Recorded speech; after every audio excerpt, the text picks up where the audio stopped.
Hello guys, welcome to CSS tutorial series. Guys, आज इस lecture के इंसाइट हम HTML के द्वारा बनी हुई टेबल के ऊपर CSS अप्लाई करना सीखेंगे। तो गाइस, इस लेक्चर के इंसाइट हम टेबल को बॉर्डर देना सीखेंगे, टेबल की साइज़ चेंज करना सीखेंगे, टेबल अलाइनमेंट सीखेंगे, टेबल को स्टाइल देना सीखेंगे, वहीं टेबल को रिस्पॉन्सिव बनाना भी सीखेंगे। तो गाइस, इस लेक्चर को आप लास्ट मोमेंट तक वॉच करें क्योंकि ये लेक्चर आपके लिए बहुत ज़्यादा यूज़फुल होने वाला है। तो चलिए शुरू करते हैं। तो गाइस, सबसे पहले मैं यहाँ पर टेबल बना लेता हूँ। टेबल बनाने के लिए मुझे यहाँ पर टेबल टैग का यूज़ करना है। अब मैं रो बनाना चाहता हूँ तो मैं यहाँ tr टैग यूज़ करूँगा। रो के इनसाइड मुझे सबसे पहले हेडर बनाने हैं तो मैं यहाँ पर th टैग यूज़ करूँगा। जो पहला हेडर है उसमें मैं टेक्स्ट लिखूँगा S नंबर, इसका मतलब होता है सीरियल नंबर। चलिए आगे बढ़ते हैं। जो फर्स्ट रो है उसमें दूसरा हेडर बनाते हैं और यहाँ पर टेक्स्ट लिख देते हैं फर्स्ट नेम। फिर आगे बढ़ते हैं और तीसरा हेडर बनाते हैं और यहाँ पर टेक्स्ट लिख देते हैं लास्ट नेम। सेव करते हैं और ब्राउज़र पर रन करके चेक करते हैं। तो यहाँ पर आप देख सकते हैं ये जो हमारा टेबल है इसका जो डिफ़ॉल्ट लेआउट है वो इस तरह से हमें दिखाई दे रहा है, लेकिन अब मुझे यहाँ बॉर्डर देने की आवश्यकता है। तो बॉर्डर कैसे दे सकता हूँ? CSS की हेल्प से बहुत आसानी से दे सकता हूँ। सबसे पहले मुझे CSS अप्लाई करना है तो हेड सेक्शन के इनसाइड मुझे स्टाइल टैग का यूज़ करना होगा। और मुझे किसके ऊपर CSS अप्लाई करना है? मुझे टेबल के ऊपर CSS अप्लाई करना है। तो मैं टेबल एलिमेंट को यहाँ पर इस तरीके से डिफ़ाइन कर दूँगा। अब क्या करना है? बॉर्डर देना है। तो बहुत आसान है, मैं यहाँ बॉर्डर प्रॉपर्टी का यूज़ करूँगा। उसके बाद मैं यहाँ पर 1 पिक्सल बॉर्डर बनाना चाहता हूँ तो मैंने 1 पिक्सल दिया और आगे मुझे लिखना होगा सॉलिड। ठीक है ना। सेव करते हैं, ब्राउज़र को रीलोड करके चेक करते हैं। यहाँ पर आप देख सकते हैं बॉर्डर हमारा बन चुका है। अब हमें जो हेडर है उसको भी बॉर्डर देना है तो अलग से कुछ नहीं करना है आपको। यहाँ पर हम ग्रुप सिलेक्टर का यूज़ करेंगे, यानी कि कॉमा लगाकर हम केवल क्या लिख देंगे? TH। चलिए सेव करते हैं, रीलोड करके चेक करते हैं। अब आप देख सकते हैं जो हेडर है उसको भी हमने यहाँ पर क्या दे दिया है? बॉर्डर दे दिया है। आगे बढ़ते हैं। अब हमें बनाने हैं कॉलम। ठीक है ना। तो दूसरा रो बनाएंगे, उसमें हम कॉलम बनाएंगे। तो यहाँ पर मैं एक बार इसे कॉपी करके पेस्ट कर देता हूँ। जहाँ जहाँ TH दिख रहा है उसको मैं TD टैग बना देता हूँ। ठीक है ना, क्योंकि कॉलम के लिए TD टैग यूज़ करते हैं।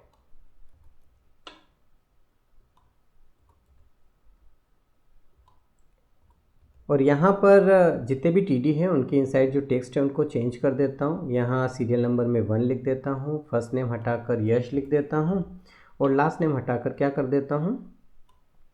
पोगरा कर देता हूँ। ठीक है ना। सेव करते हैं और रीलोड करके चेक करते हैं। यहाँ पर आप देख सकते हैं अब जो कॉलम है उनको बॉर्डर दिया हुआ नहीं है तो ज़्यादा कुछ नहीं करना है, कॉमा लगाना है और यहाँ पर TD लिख देना है। अब यहाँ रीलोड करके चेक करना है। अब आप देख सकते हैं जो कॉलम है उनको भी बॉर्डर हमने दे दिया है। अभी हमें देखना है कि जो हेडर है उसका जो टेक्स्ट अलाइनमेंट है वो क्या है, कॉलम का टेक्स्ट अलाइनमेंट क्या है। तो इसके लिए हमें क्या करना होगा? जो टेबल है उसको विड्थ देना होगा। तो टेबल को विड्थ देना है तो बहुत आसान है। हम यहाँ पर जो टेबल एलिमेंट है उसको इस तरीके से डिफ़ाइन करेंगे और विड्थ नेम का जो प्रॉपर्टी होता है उसका यूज़ करेंगे और विड्थ कितना दे देंगे? 100% दे देंगे। ठीक है ना। रीलोड करेंगे यहाँ पर तो आप देख सकते हैं कि जो हेडर है उनका जो टेक्स्ट अलाइनमेंट है वो सेंटर है, वहीं जो कॉलम है उनका टेक्स्ट अलाइनमेंट क्या है? लेफ़्ट है।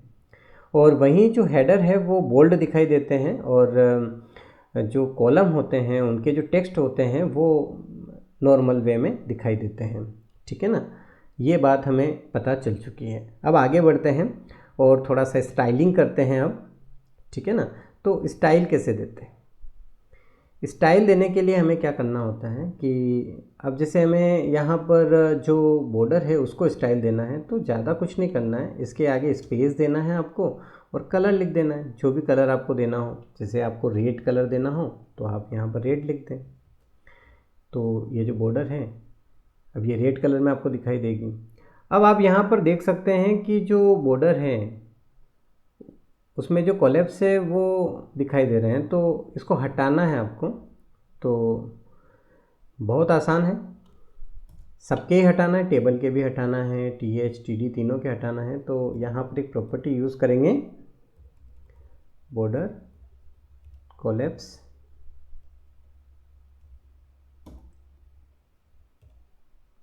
ठीक है ना। चलिए रीलोड करेंगे। अब आप देख सकते हैं जो बीच का स्पेसिंग था वो हट चुका है।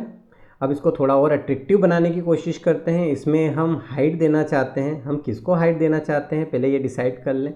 हम देखो हेडर को हाइट देना चाहते हैं, तो हम केवल यहाँ पर क्या करेंगे, जो TH है, विड्थ तो हमने दे दिया, हाइट देना चाहते हैं। तो हाइट हम दे रहे हैं यहाँ पर 50 पिक्सल। रीलोड करेंगे। यहाँ पर आप देख सकते हैं जो हेडर है वो अब इस हाइट पे हमें दिखाई दे रहा है, ठीक है ना। अगर कलर देना चाहते हैं तो वो भी दे सकते हैं। जैसे हेडर को कलर देना चाहते हैं तो बैकग्राउंड कलर प्रॉपर्टी यूज़ करेंगे यहाँ पर, और बैकग्राउंड कलर हम यहाँ पर ग्रीन दे देते हैं, और वहीं टेक्स्ट का कलर हम चेंज कर देते हैं। टेक्स्ट का कलर हम यहाँ पर वाइट कर देते हैं। ओके, आगे बढ़ते हैं, रीलोड करते हैं। तो अब आप देख सकते हैं इस तरीके से आपका हेडर दिखाई दे रहा है। अगर आप जो कॉलम हैं, आप देख सकते हैं जो कॉलम हैं उनको अगर आप देना चाहते हैं कलर तो वो भी दे सकते हैं। उसके लिए आपको यहाँ पर जो TD है उस एलिमेंट को यहाँ पे डिफाइन करना है, और जो बैकग्राउंड कलर है, ठीक है ना। अब बैकग्राउंड कलर आप यहाँ पर क्या दे सकते हैं, आपकी मर्जी।